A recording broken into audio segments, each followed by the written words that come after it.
নীলফামারী জেলা বাংলাদেশের উত্তর ও পশ্চিম অঞ্চলে অবস্থিত। এর উত্তরে ভারতের পশ্চিমবঙ্গ, দক্ষিণে রংপুর জেলা, পূর্বে লালমনিরহাট এবং পশ্চিমে দিনাজপুর ও পঞ্চগড় জেলা।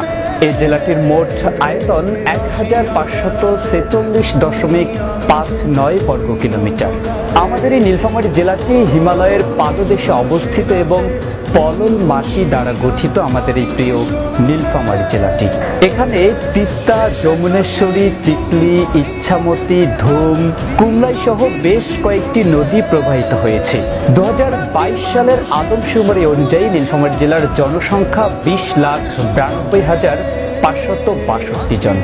এর মধ্যে মুসলিম ৮৩.29%, হিন্দু 15.64% এবং অন্যান্য ধর্মাবলম্বী 0.07%। আমাদের এই নীলফামারী জেলাটি ৬টি উপজেলা নিয়ে গঠিত। নীলফামারী সদর, সৈয়দপুর, ডিমলা, ডোমার, জলঢাকা এবং কিশোরগঞ্জ। এছাড়াও 4টি পৌরসভা, 60টি ইউনিয়ন, 378টি গ্রাম এবং 370টি মৌজা রয়েছে। আমাদের এই নীলফামারী জেলার শিক্ষার হার 69.23%। এখানে নীলফামারী সরকারি উচ্চ বিদ্যালয়, মশিউর রহমান কলেজ এবং সরকারি মহিলা কলেজ সহ বেশ কয়েকটি উল্লেখযোগ্য শিক্ষা প্রতিষ্ঠান রয়েছে।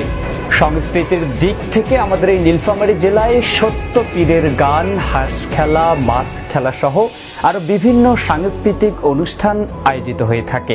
এছাড়াও বিশেষ করে আয়োজিত হয় আমাদের এই নীলফামারী বড় মাঠে এক বিশাল মেলা। আমাদের এই নীলফামারী জেলার অর্থনৈতিক দিক থেকে বিবেচনা করলে দেখা যায় আমাদের এই জেলাটির প্রায় 68.5% মানুষ কৃষির উপর নির্ভরশীল। প্রধান শিল্পগুলোর মধ্যে রয়েছে চাল উৎপাদন, বাঁশ ও বেতের কাজ, দারওয়ানি বস্ত্রকল, উত্তরা ইপিজেড এবং সৈয়দপুরের বিসিক শিল্প নগরী জেলার উল্লেখযোগ্য শিল্প প্রতিষ্ঠান। নীলফামারী জেলার ঐতিহ্যবাহী দর্শনীয় কিছু স্থান: নীলসাগর, হযরত পীর মহিউদ্দিনের মাজার এবং বিষ্ণু মন্দির এ জেলার উল্লেখযোগ্য দর্শনীয় স্থান। নীলফামারী জেলা তার প্রাকৃতিক সৌন্দর্য, ঐতিহাসিক গুরুত্ব এবং সাংস্কৃতিক বৈচিত্র্যের জন্য পরিচিত। নীলফামারী জেলার সংবাদ নিয়ে সাথে ছিলাম আমি বুলেট টিভির সিইও হাবিব। এতক্ষণ পর্যন্ত সাথে থাকার জন্য ধন্যবাদ। পরবর্তী আপডেট পেতে অবশ্যই আমাদের বুলেট টিভি ফেসবুক পেজটি ফলো দিয়ে ইউটিউব চ্যানেল সাবস্ক্রাইব করুন।